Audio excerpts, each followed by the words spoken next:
If Jake Marlowe hadn't taken that left turn on the way back from his late lunch run, he never would have seen the dog. And if he hadn't seen the dog, 23 children might still be trapped underground, unseen and unheard, just 100 yards off Crestwood's Main Street. It was a Wednesday. The kind of cold Pennsylvania afternoon where the air smelled like chimney smoke and the trees stood naked against a dimming sky. Jake, a 20-year veteran of the Crestwood Police Department, was coasting through the last hours of his shift. No calls, no chatter, just the kind of winter stillness that usually passed for peace. He rolled to a stop at a quiet four-way intersection, and that's when he saw it. The dog. A large German shepherd sat perfectly still on the crumbling sidewalk in front of the old Wexler house. No leash, no collar. Thick sable coat stirring slightly in the wind. But it wasn't the dog's appearance that made Jake's fingers tighten on the steering wheel. It was the way the dog was staring. Straight at the front door of that long-abandoned house. Locked. Weathered. Forgotten. Jake lowered his window. The cold bit at his skin. "Hey, boy," he called softly. The dog didn't move, didn't blink. Just sat like a soldier on post, eyes locked on the door as if waiting for something. Or someone. A second ticked by, then another. Jake's radio crackled, but the sound barely registered. He watched the shepherd a moment longer before the light turned green. He let the cruiser roll forward, telling himself it was nothing. Probably someone's dog with a taste for drama. But 3 blocks later, he realized he hadn't taken a breath since. That night, the image stuck with him. It wasn't just a dog being weird. Jake had worked with canines for half his career. He'd seen them sense seizures before they started, track missing kids through 5 miles of snow, freeze at the edge of danger. Dogs didn't stare at doors like that for no reason. The next day, he made sure his route passed Maple Street again. And there the dog was. Same spot, same posture, same eerie, unblinking focus. Jake pulled the cruiser over this time. He stepped out slowly, boots crunching against old salt grit and ice. The dog turned its head slightly as he approached, acknowledging him, then turned right back to the door. No growl, no tail wag, just watching. "You live around here?" Jake murmured. He glanced at the street. Empty. The neighborhood had been in decline since the paper mill shut down. The Wexler house had stood empty for at least a decade. Even the bank had stopped bothering with foreclosure signs. The dog didn't move. Jake took another cautious step. The shepherd stiffened, just a hair. Not aggression. Not fear. Warning. That's when it hit Jake. This wasn't a dog waiting for food. Or for a human. This was a dog guarding something. He returned to the cruiser reluctantly, his gut heavy with the kind of instinct that didn't let go. He filed a brief note in his log, enough to justify circling back again without raising eyebrows. By day 4, it was raining. Hard. The kind of cold, needling rain that made the whole town smell like wet asphalt and rusted gutters. Jake figured the dog would be gone. No stray sticks around in weather like this. But when he rolled down Maple Street at 6:32 p.m., headlights slashing through the downpour, there he was. Soaked. Shivering. Sitting. Jake slammed the brakes and parked without a second thought. The wipers kept time with his heartbeat as he grabbed his jacket and stepped into the storm. "You're gonna freeze out here," he muttered. The shepherd turned his head slowly. His eyes, amber, intense, met Jake's for the first time. And then he whined. Just once. Low. Barely audible over the rain. It was the kind of sound that bypassed reason and went straight to the part of your brain that knows something is wrong. The dog looked back at the house. The porch sagged under the weight of time, one shutter hanging like a limp arm. Nothing moved. No sound but the wind. Jake stepped closer. "What's in there?" Another soft whine. This time longer, sadder. He stood in the rain for a long time, staring at that house with the dog by his side. That night, he brought it up to Captain Ruiz. She chuckled. "Jake, are we doing psychic dogs now?" "Not psychic," he said. "Trained. Or once was. This dog's not random. He's working." Ruiz leaned back, humoring him.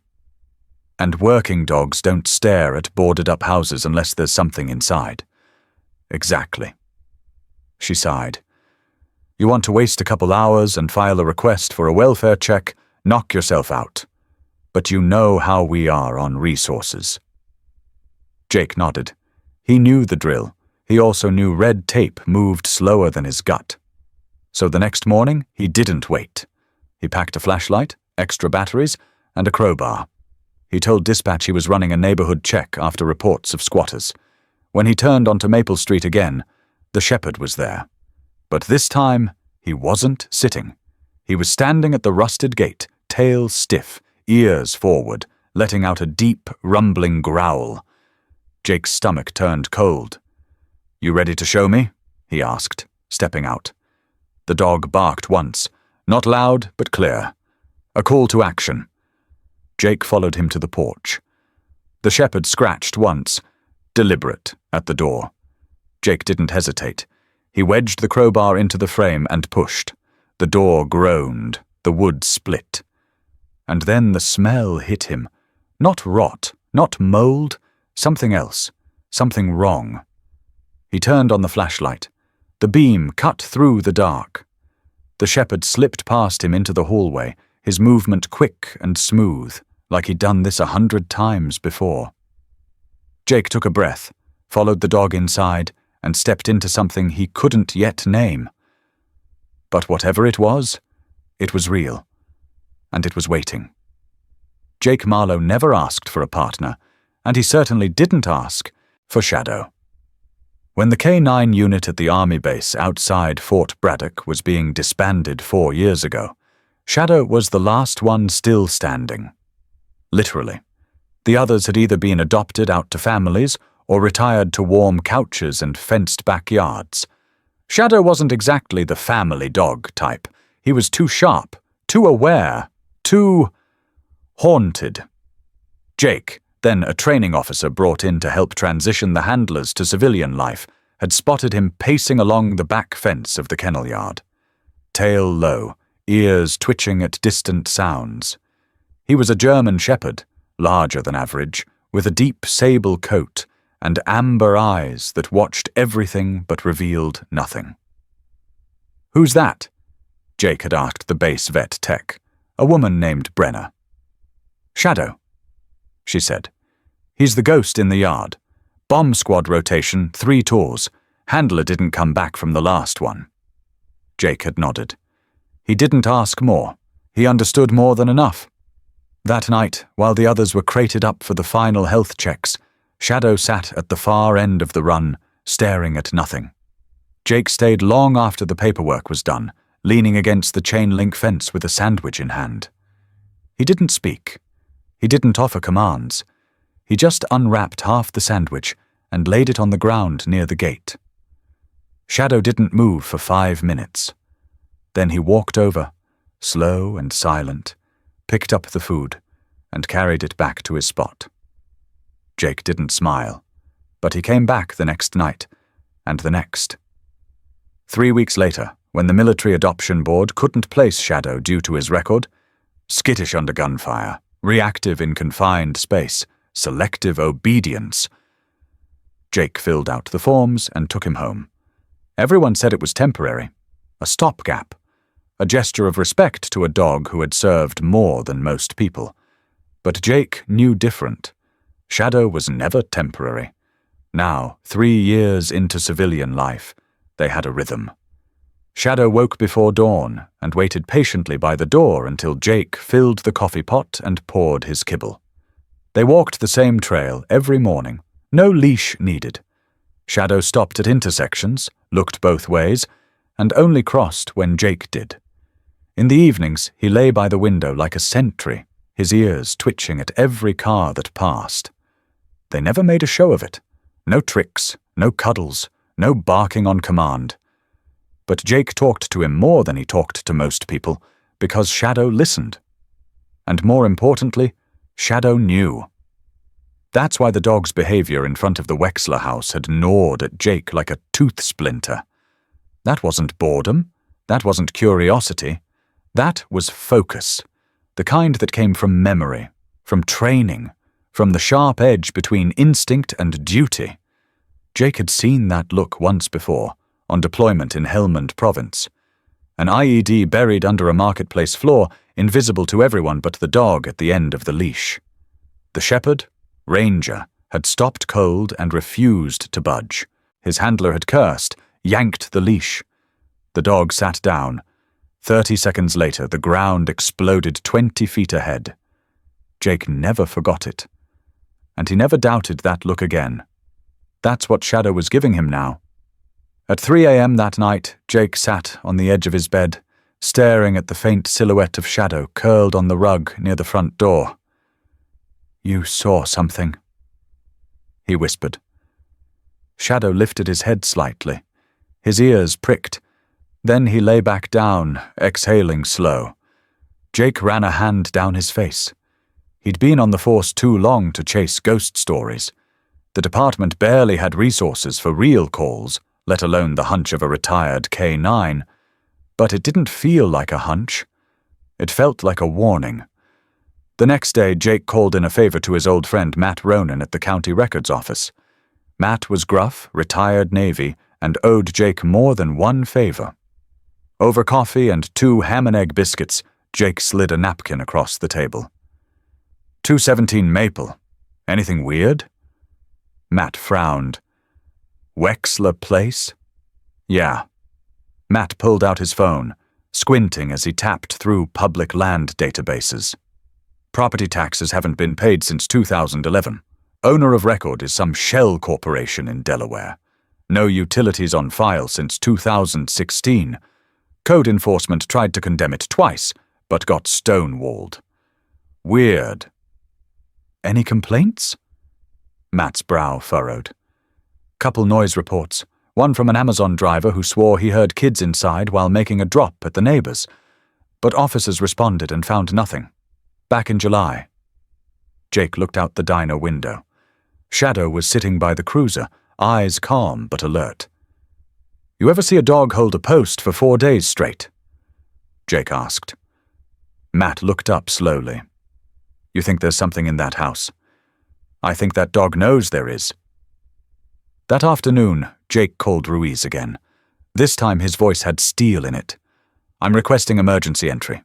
Jake, I've got probable cause. From a dog?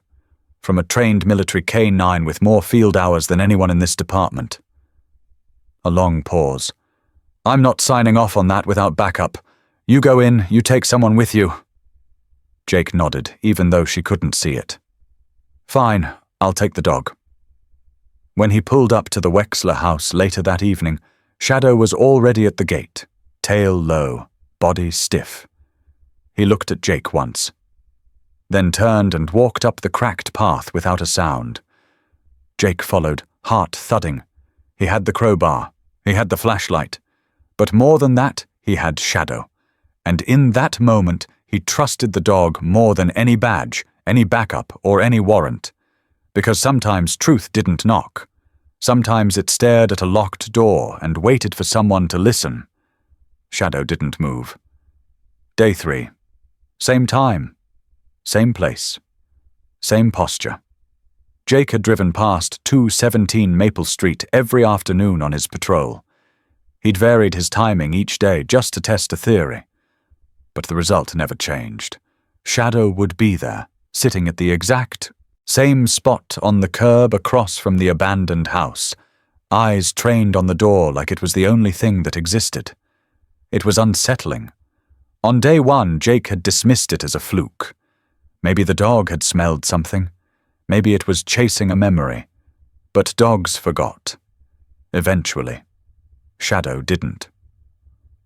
On day 2, Jake pulled over again, this time getting out and walking the full perimeter of the house. The grass was brittle and dead, the porch steps sagging, a yellowing utility notice still taped to the front window. He knocked on the door. No answer. He called out. Nothing. He'd tried the side gate, but it was chained shut. The basement windows were too grimy to see through. No movement inside. No obvious signs of squatters. Just a building that had been left behind by time. Shadow remained on the curb, unmoving. It wasn't until day 3, under freezing sleet, that Jake realized something had to give. The temperature had dropped 20 degrees overnight. Icy rain was slapping the pavement like glass, and visibility was down to 2 blocks. Yet there was shadow, fur-soaked, chest rising slow and steady, eyes fixed on that front door like the world depended on it. Jake parked, got out, and crossed to him with a towel and a heavy-duty thermal blanket. He knelt beside the dog. "You're going to get yourself killed out here." Shadow didn't turn. Instead, he let out a single low sound, half growl, half breath, and then, for the first time in 3 days, he stood up, not to stretch, not to greet.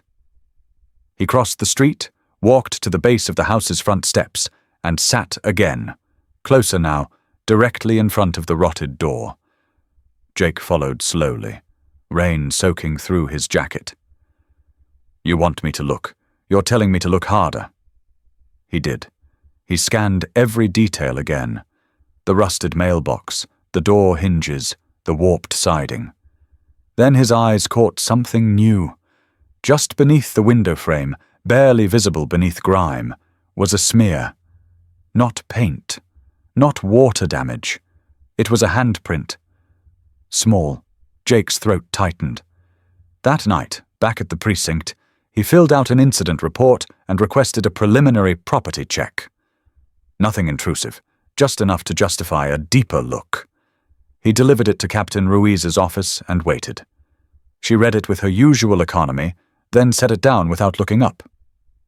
"You're putting in for a house check? On what grounds?" "I think someone's in there, maybe more than one. I have reason to believe it could involve minors." "What's your probable cause?"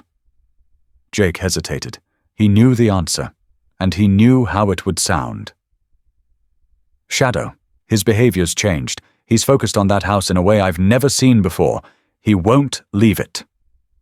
Ruiz sighed. "You're asking for a green light based on a dog's hunch?" "He's not just a dog. He's military trained. 3 tours. I trust his instincts." "You trust his instincts more than your own." Jake met her eyes. "They're the same thing." She leaned back, her voice softening but firm. "Jake, I get it. I respect Shadow. Hell, I signed off on bringing him into this department, remember? But this isn't Afghanistan. This is Crestwood. And unless you've got a human witness, a noise complaint, or at least something visual on a camera, my hands are tied." Jake stood quietly for a moment. "You know what happens when we ignore what they're trying to tell us." She looked at him, not unkindly. "I know. But this isn't enough. Not for a judge, not for a warrant." Jake left the office feeling like he'd just walked out of a locked room, the key still inside. He didn't sleep that night. The next morning, he went back to 217 Maple Street with his own camera and a full thermos of coffee. Shadow was already there. The sky was bruised with snow clouds, and the wind cut through his coat like needles. But Jake sat in his cruiser across the street and watched. An hour passed. Then 2. At 9:17 a.m., movement. Shadow stood and moved to the porch again. He sniffed the base of the door, then turned his head sharply toward the basement window. Jake's eyes followed, hands tightening on the steering wheel. The curtain inside that window, filthy, ragged, had shifted. Barely, but it had moved. He stepped out, camera in hand, shot a burst of photos through the rain-specked glass. When he reviewed them seconds later, his breath caught. There was a shape, small, curled, like someone had been hiding just beneath the sill. Jake didn't wait. He called Ruiz. "I have photographic evidence of possible occupancy. There may be children inside. I'm filing for an emergency warrant now. Jake, wait. Bring it in. Let us review. No time. I'll file the motion myself. He hung up. Then he crouched beside Shadow. You were right. The shepherd didn't respond. He didn't need to. He just turned back to the house and waited. The morning frost clung stubbornly to the windshield as Jake parked across from 217 Maple Street.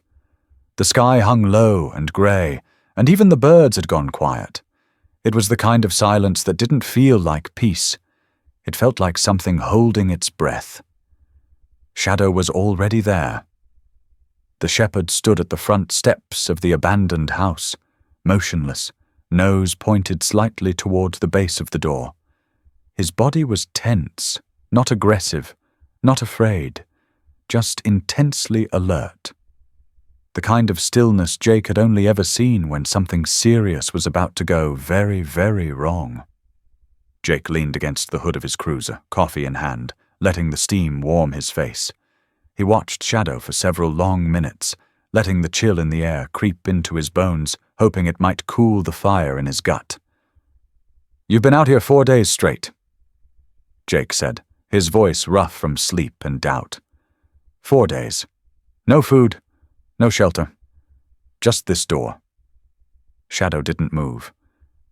Jake exhaled through his nose, stepped forward, and knelt beside him. Whatever's in there, we're not going to get to it like this. You hear me? Shadow turned his head toward him, eyes searching his face, then back to the door again. Shadow, Jake said, a little firmer this time. It's just a house. Come on, let's go. The shepherd let out a low, quiet whine, one that didn't beg, didn't plead. It mourned. Jake stood. His boots scraped the frozen ground as he stepped back. We'll come back later, he muttered. There's nothing we can do without that warrant. He didn't look back as he crossed the street, didn't dare to. He told himself it was the right call, told himself that protocol mattered, that there were rules for a reason. But the sound of that soft whine followed him all the way to the cruiser and haunted him as he turned the key in the ignition. For the first time in years, Shadow didn't follow. Back at the precinct, Jake buried himself in paperwork. Noise complaints, patrol logs. He sat through the morning briefing without hearing a word of it, Ruiz's voice echoing off the walls like distant static. He tried to focus, to move on, but every time he blinked, he saw Shadow's face. He skipped lunch, called Animal Control to file a report on a possible stray at 217 Maple. Told himself it was a precaution, nothing more. By mid-afternoon, the sun had retreated completely behind a wall of clouds, casting the whole town in a sickly pale light. He sat at his desk, staring at a blank page in his notebook, until a knock pulled him out of it. Officer Reggie Hall leaned into the doorway, chewing on a protein bar. Hey, Marlowe, you hear back from that search warrant yet? Jake shook his head. Still processing. Hall smirked. Heard you've been out babysitting a ghost dog. That right? Yeah, word's going around. Folks think you finally cracked. Jake didn't answer. Hall stepped in, tone softening slightly. Look, man, I get it. That dog's got history, but it's just a house. There's nothing in there. Jake looked up slowly.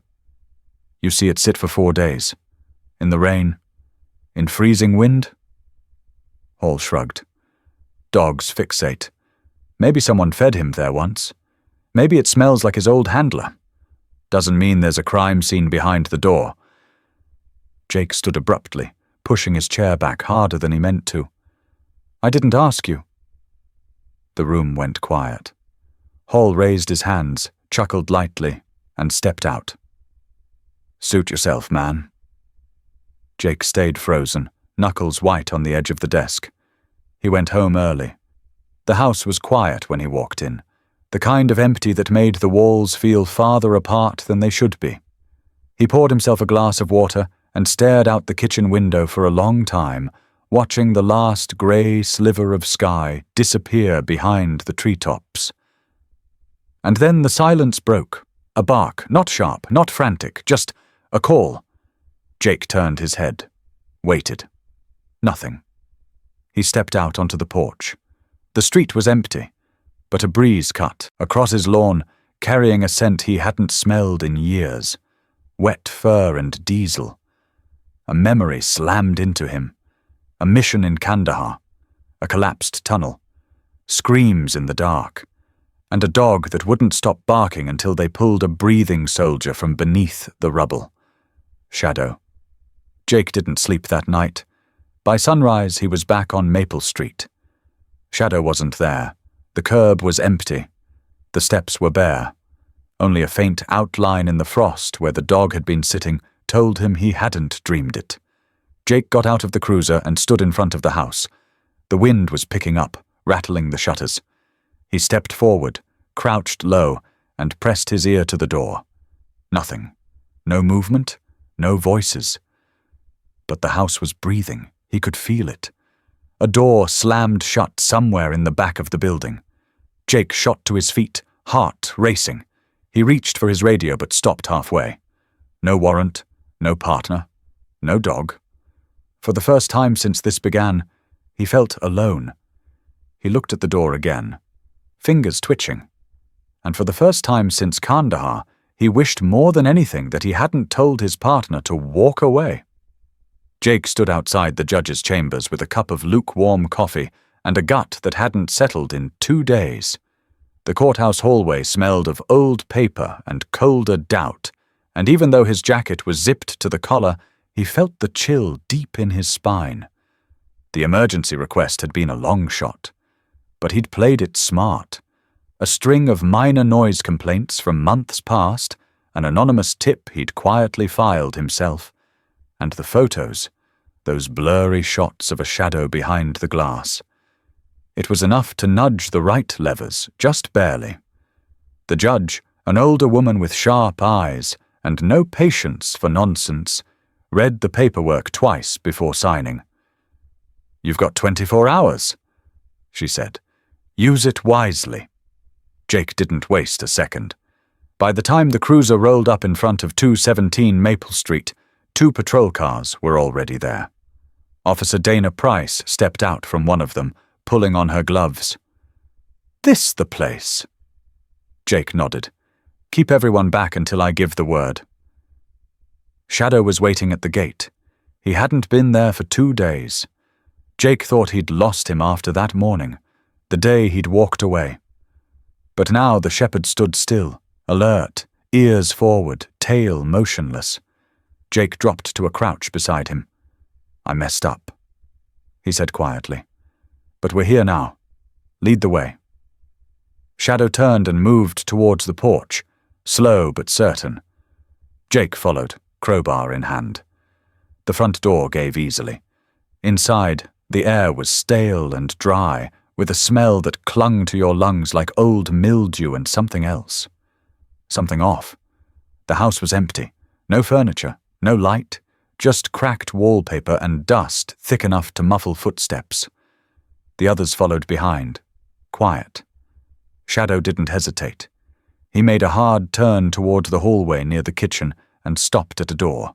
Jake hadn't noticed before, narrow, unpainted, tucked behind a half-collapsed coat rack. Shadow pawed it once, then sat. Jake tried the handle, locked. "Price, give me that pry bar." One snap. The door creaked open. Darkness. A stairwell descended into pitch black. Jake clicked on his flashlight. The beam caught damp concrete walls, cobwebs, and wooden stairs warped with moisture.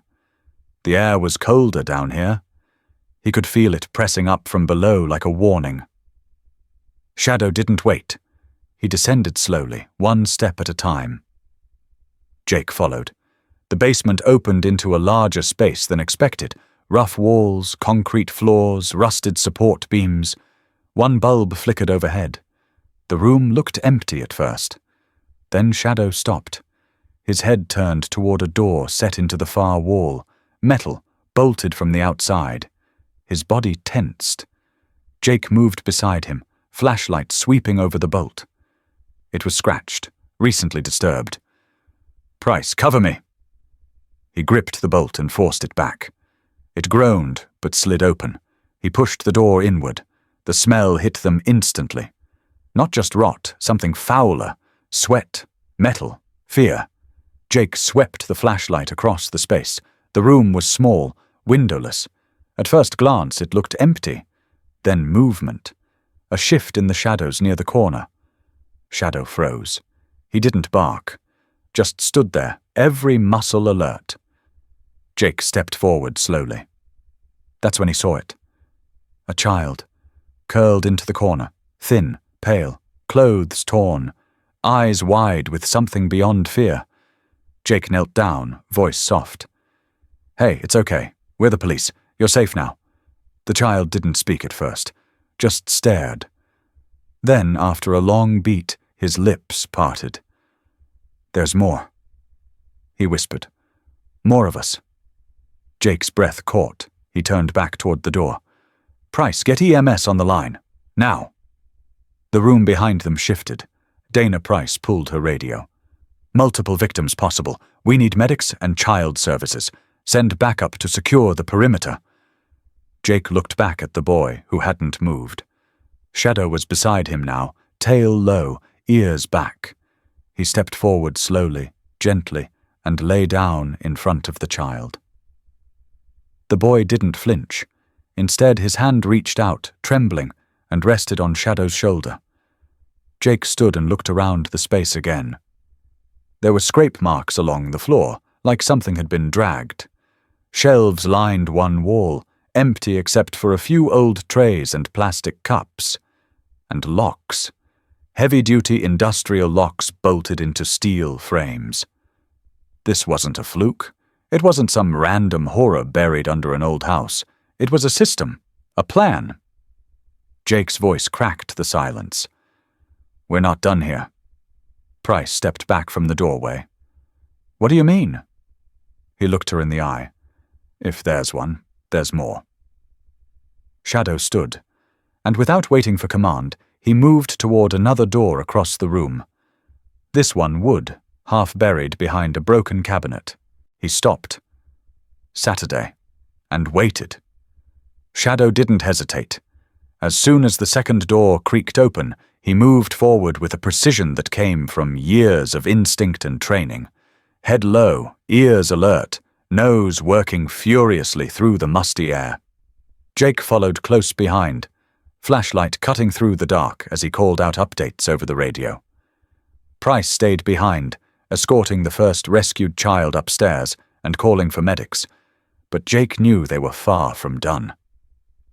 That whisper, "There's more," kept playing over and over in his head like a siren he couldn't silence. The hallway ahead sloped downward.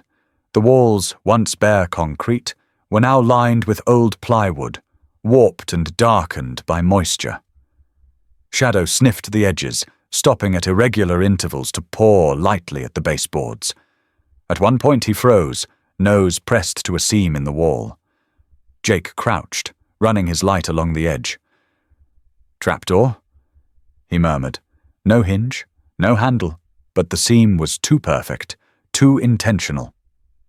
Jake pressed against the wood, and it flexed slightly. He braced his shoulder and shoved. The panel gave way with a grunt and revealed a narrow crawl space beyond. Dirt floor, low ceiling, and a faint metallic smell that turned Jake's stomach. Shadow crawled in without being asked. Jake followed. They emerged into another basement room, smaller and warmer. The insulation had been upgraded here. Jake's flashlight swept across the space. 3 cots, metal-framed, with threadbare blankets still bearing body heat. A plastic bowl sat in one corner, half filled with dry cereal. Empty water bottles lined the wall. A coloring book lay open on the floor. Jake stepped closer. Crayon marks in blue and green, a stick figure of a girl holding hands with a dog. His heart clenched. Shadow moved again, sniffing the far side of the room, tail rigid. He barked once, short, decisive, then pawed at another wall. This one was made of drywall, newer than the rest of the house. Jake tapped it with his knuckles. Hollow. He turned back. Price, bring the crowbar. 5 minutes later, the wall was down. Behind it, another door. This one wasn't locked, just wedged shut by a fallen chair.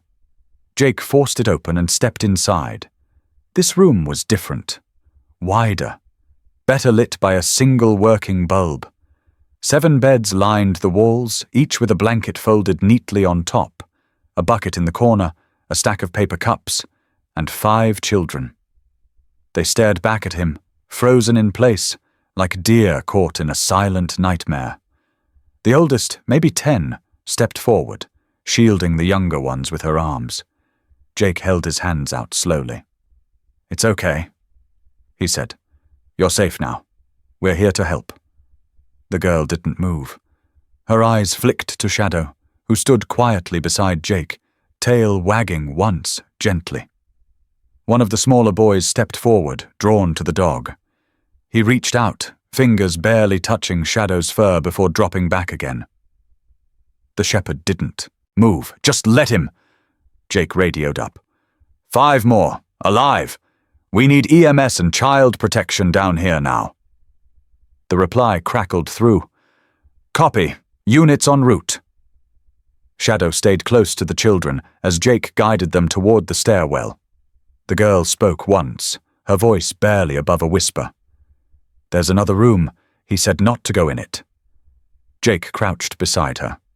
Where? She pointed behind the cots. Behind the shelves, there's a red door. Shadow perked up, already turning before Jake had risen to his feet. Back in the room, the shelves looked bolted into the wall. But as Jake and Price pushed them aside, they revealed another narrow door, just as the girl said. This one was reinforced with metal bars across the top and bottom. Jake's hands tightened on the latch. You ready? He asked. Shadow responded by stepping forward. Jake opened the door. The hallway beyond was colder, the air heavy and still. Footprints littered the dirt floor, some small, some barefoot, a few fresh. Jake's flashlight danced across them, heart pounding louder with each step. Then came the smell. It wasn't rot, it wasn't mold, it was the stale scent of long-held breath, of days without sunlight. Shadow stopped at the far end of the hallway, ears pitched, staring at another closed door. He sniffed once, let out a low, guttural whine, then pawed at the bottom. Jake moved faster now. He kicked the door once. It didn't budge. Price helped him shoulder it down. It opened to a final chamber, a makeshift storeroom, food crates, water jugs, medical kits, drawers lined with children's clothing, personal items, a shelf filled with notebooks, toys, even school supplies. Jake swept his light across the floor. Another child, this one hiding behind a stack of blankets. Shadow moved first, slow and quiet, easing toward the shape. The child peeked out, eyes wide, lips trembling. Jake stepped forward, voice steady. You're safe. It's over. The child didn't speak. He simply looked at Shadow, then back at Jake. Is he going to stay? He whispered. Jake nodded. He's not going anywhere. Price's voice was low but urgent in Jake's ear. This wasn't just a kidnapping. This was a system, a damn network. Look at this setup. This was built to last. Jake looked at the stockpiled food, the hidden compartments, the insulation. This wasn't desperation. This was design. He turned to Shadow, who was now standing in the center of the room, nose to the ground, tail slowly wagging as he moved from one small figure to the next. It wasn't just one room, not just one case. This was organized, and if it hadn't been for Shadow, no one would have known. The last child had just been lifted into the arms of a paramedic when Shadow stopped at the top of the basement stairs. He froze, every muscle in his body locked tight, ears forward, head low. He didn't bark. He didn't whine. He simply stared back into the darkness. Jake had seen that stance before, on deployment, in search and clear missions where explosives weren't the only thing buried in the dirt. It wasn't the stance of a dog curious about a sound. It was the stance of a dog who had found the threat. "Something's still down there," Jake said under his breath. Officer Price, now stationed at the back door with radio chatter flaring in her ear, looked over. "I thought we cleared the basement." Jake was already moving. Shadow led the way, retracing steps down into the narrow hallways beneath 217 Maple. The air felt different now, charged, as if the walls themselves knew something hadn't finished. Halfway down the corridor, they heard it. A door creaked. Then the sound of footsteps, fast, deliberate, on old concrete. A shuffle of movement near the back of the basement where earlier searches hadn't gone deep enough.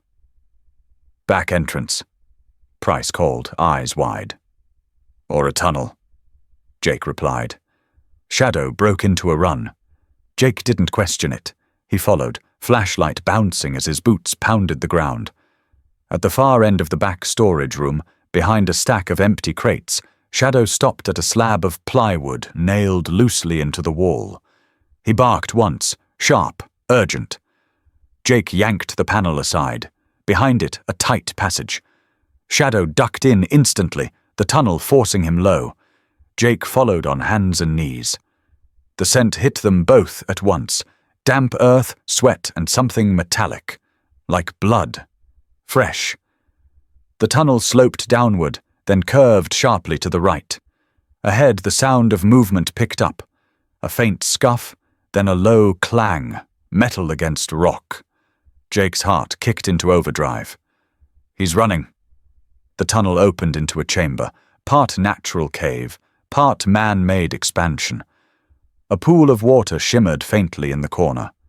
And there, near the far wall, a figure scrambled up toward what looked like a concealed hatch. "Police!" Jake shouted. "Don't move!" The man didn't hesitate. He threw his shoulder into the hatch and forced it open. Cold night air swept in. He lunged. And that's when Shadow launched. No growl, no warning, just a blur of sable fur and power. The shepherd slammed into the man's side, sending him skidding across the dirt. He tried to scramble up, but Shadow was already there, teeth locked onto the man's forearm, holding firm, pressure calculated. Not to maul, to stop.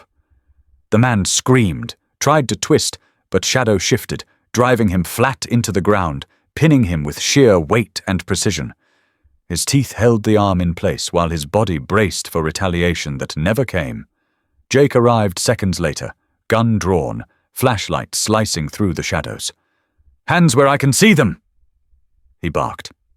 The man stilled, breath ragged. Jake cuffed him swiftly, yanking his free arm behind his back. "Got him," he said into the radio. "Suspect in custody. Shadow made the apprehension. Get back up to the rear of the property. We've got an exit tunnel. And evidence, plenty of it." Shadow stepped back only when Jake gave the release command. The shepherd panted once, chest heaving, but his eyes stayed locked on the man. Even now he didn't blink. Jake hauled the suspect to his feet. "Who else helped you?" he demanded. The man said nothing. Just a smile, twisted and dry, broke across his face. "You think you found everything," he muttered, "but you don't know a damn thing." Jake's blood ran colder than the night air. "We know enough." Shadow gave a low growl, not of fear, but of promise.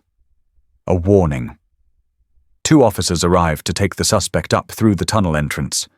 Jake watched them go, the adrenaline still pounding in his veins. He turned to Shadow, crouched beside him. "You okay?" Shadow's chest rose and fell, steadying. He licked his lips, then stepped forward, nudging Jake's shoulder once before sitting. Jake exhaled, finally letting his pulse settle.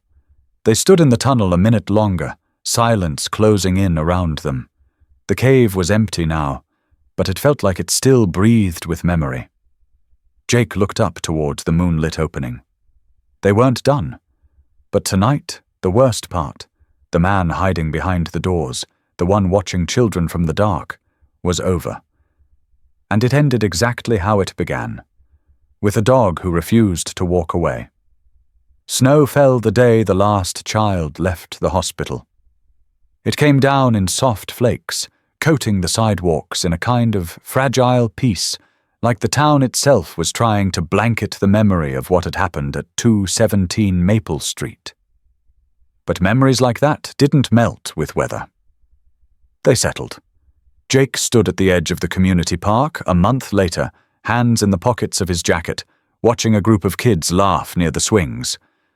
Some of them had been down there, in that house, in those rooms, but now they were bundled in coats, cheeks red from cold and play, voices high and alive. He didn't smile, but his chest ached in a different way now. Not tight, not sharp, just full. Shadow sat beside him, tail resting in the snow, ears relaxed, but alert. As always. A new bronze statue had been unveiled that morning in a quiet ceremony. No reporters, just families, first responders, and a few folks from town who had donated materials. The statue stood at the entrance of the park, carved with detail and care. A German shepherd, sitting tall, gaze forward. Beneath it a plaque read, "To the one who never looked away." Jake didn't speak during the ceremony. He didn't want to. He watched from the edge of the crowd, arms folded across his chest, the wind tugging at his collar. He didn't need the applause. He didn't want the mayor's handshake. What he carried lived quieter than that. Later that evening, back home, he sat at his kitchen table, a mug of black coffee going cold beside a folded piece of paper. It had come in the mail 2 days after the final arrest. No return address. Just a crayon drawing on thick construction paper. Shadow, surrounded by stick-figure children holding hands. Above them, scrawled in clumsy, bright blue letters. "Thank you, Shadow." Jake didn't pin it to the fridge. He framed it. It hung above his desk now, beside a black and white photo from a lifetime ago, Shadow's military unit, Jake in uniform, standing beside a younger version of the dog, both of them staring into a camera with matching focus. That night, he stepped out onto the porch with Shadow, the cold air bracing. They walked the same route they always had, down 2 streets and past the corner gas station, then up the long hill behind town. And as they came down Maple Street, passing the now boarded shell of 217, Jake glanced toward the house out of habit. So did Shadow. Only this time, the shepherd didn't pause. He gave the house a single glance, just a flick of the ears and a quick shift of the eyes, then kept walking, tail low, pace steady. Jake fell in beside him, saying nothing. It was over, not erased, not forgotten, but finished. The following weekend, the town held a small gathering at the community center. Not a press event, not some PR stunt, just food, warmth, and people trying to stitch their lives back together in the simplest way they knew how, by being together. Jake stayed to the side again, a paper plate of barbecue in one hand, a lemonade in the other. Shadow stayed close, politely accepting pets and gentle hugs from the kids who wandered over to say hi. None of them asked for pictures. They just wanted to be near him. At one point, a girl, maybe 8 or 9, approached with something folded in her hands. She didn't say anything, just reached out and offered it to Jake. He unfolded the paper. It was another drawing. This one rougher, more abstract, just lines and shapes. But in the center was that same silhouette of a dog, surrounded by stars. Jake looked down at her. "Did you draw this?" She nodded, then glanced at Shadow. "He stayed," she said. Jake swallowed. "Yeah," he said. "He always does." After everyone had left, Jake and Shadow walked home through the quiet streets. The snow had stopped, but the sky stayed overcast, dimming the town in soft grey. Back at the house, Jake poured Shadow a fresh bowl of water and sat at the desk beneath the framed drawing. The room was silent, but it didn't feel empty. He reached down and scratched behind Shadow's ears. "You did good, partner." Shadow leaned into the touch for a moment, then curled up beside the desk, resting his head on his paws. Jake looked at the drawing again. Not a medal, not a certificate, but more honest than any award. Outside, the wind shifted. Inside, the house was still.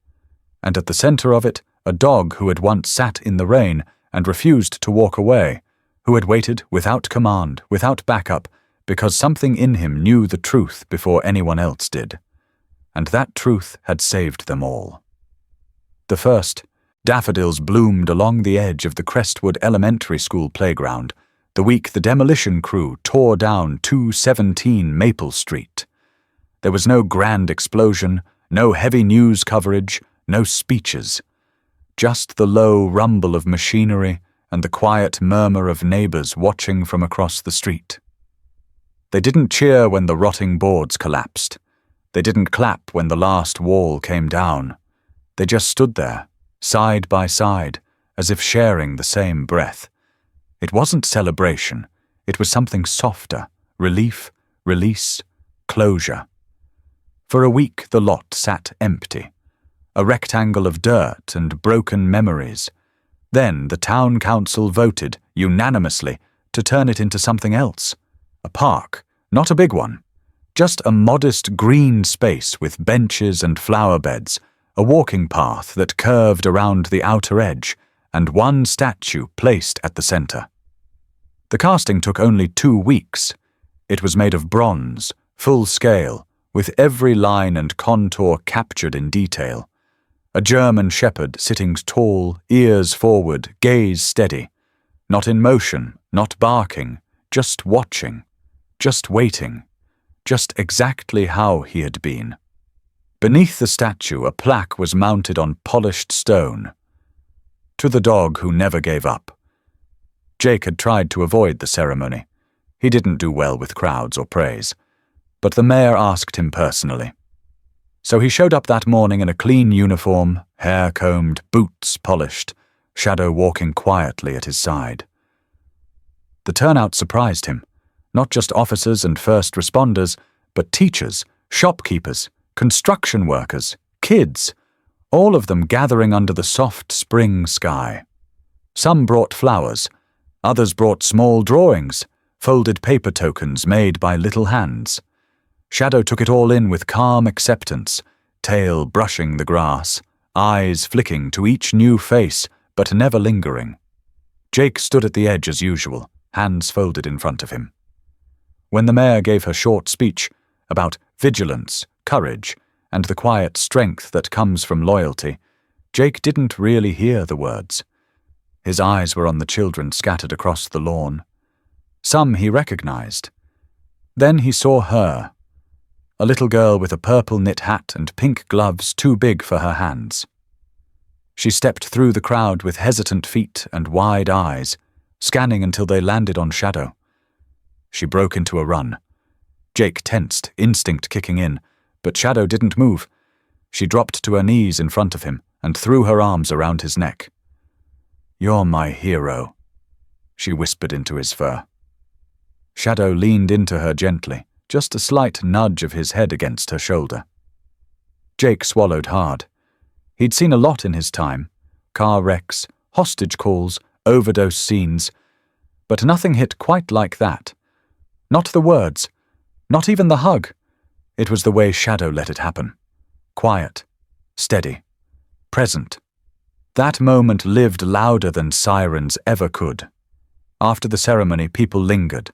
Some asked Jake for photos with Shadow. Others just nodded, offering coffee or a quiet "thank you." A few kids handed over wrinkled drawings, most of them some version of the same image. A dog in front of a house, or standing beside a smiling stick figure with a badge. Jake didn't try to collect them. He just tucked each one into the folder he'd brought, folded them carefully like evidence.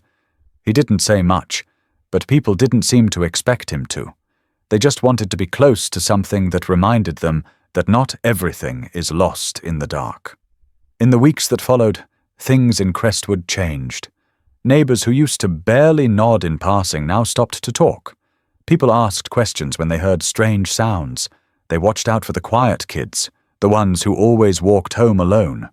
Local businesses raised funds for trauma counseling. The school hired an extra guidance counselor. The church opened its doors for evening support groups. The town didn't just move on, it adapted. And every time someone passed the new park, they slowed down. Some touched the statue. Some said nothing. But most of them, without really thinking about it, looked down at the base and read the words. To the dog who never gave up. Jake and Shadow passed the park almost every day. Shadow always glanced at the statue. Not long. Not with focus. Just enough to acknowledge it before moving on. One afternoon, as Jake walked past the school with Shadow on his right side, a boy from the first rescue group spotted them. He pointed and waved. "That's the dog!" he shouted to a group of kids. "That's him!" The others ran to the fence, fingers gripping the chain link, eyes wide. Shadow slowed his pace. He looked at them, tail wagging once. Then he sat, as if offering them a moment. The kids giggled, chattered, one of them pressing a hand through the gap at the bottom of the fence. Jake stood back and let it happen. Because sometimes healing doesn't come in speeches or arrests or headlines. Sometimes it comes in the form of a dog sitting still while a child remembers that they are safe. The courtroom had gone still. Not the kind of stillness that came from silence, but the kind that settled after something long awaited finally arrived. The kind of still that made people sit a little straighter, breathe a little deeper, and glance sideways at one another. Not to speak, but to make sure they were really here for this. Jake sat on the back bench, uniform neat but worn at the edges. Shadow lay at his feet, calm as ever, eyes half-lidded but alert. A patch of white had started to appear at his muzzle, a soft contrast to the darkness that had once filled their days. The judge's voice cut through the quiet. Multiple counts, guilty on all. There was no outburst, no clapping, no sobbing, just the quiet release of air from dozens of chests. Families held hands, officers nodded, reporters scribbled into notepads that would reduce months of pain and resilience into 5-paragraph summaries. But Jake didn't look at the defendant. He didn't need to. He'd seen enough of that man's face in the dark, in his dreams, in the quiet grip of memory. Shadow hadn't taken his eyes off the aisle, like he was waiting for the last bit of danger to walk out before letting anyone relax. When the gavel came down, it wasn't the sound of punishment, it was the sound of closure. Later that evening, as twilight bled into the sky, Jake drove to the hill above town. The one place where you could still hear the breeze without hearing traffic. He parked the cruiser, opened the back door, and Shadow jumped out without being asked. They sat in the grass together, side by side. Below them, Crestwood stretched out like a town reborn. Porch lights flickered on. Children rode bikes in quiet cul-de-sacs. A dog barked in the distance, answered by another. The wind carried the smell of grilled burgers, spring lilacs, and something else. Hope, maybe. Jake pulled the old crayon drawing from his pocket. "Thank you, Shadow." Scrawled in block letters beneath a stick-figure dog and a smiling kid. He tucked it into his jacket. "You know," he said quietly, scratching behind Shadow's ear. "They're going to tell stories about you. Statues and plaques and speeches." Shadow blinked. He didn't care about any of that. He was here for this. The grass, the sky, the scent of a town healing itself. Jake watched as the stars came out, one by one, over the ridge. "It wasn't just a dog," he whispered, as if saying it to the wind. "It was the one soul who refused to look away." Shadow turned his head, nudged Jake's shoulder. "Yeah, we're still watching." A few days later, in the corner of a quiet interview room, Mark, the local documentary videographer, faced the camera. His shirt was slightly wrinkled, sleeves rolled, hair tousled like he'd been editing for hours. A still of Shadow and Jake walking through the field played faintly in the background. He leaned forward. "You've just seen the story," he said, voice low but steady. "Of a town that almost lost everything. Of a boy who almost disappeared forever.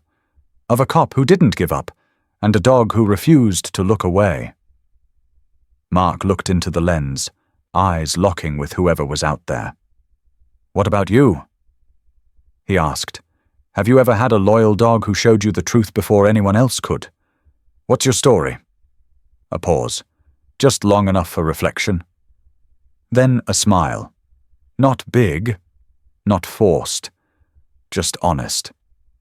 If this story moved you, share it, subscribe, comment below, because somewhere out there, another Shadow's watching, and someone needs to know they're not alone.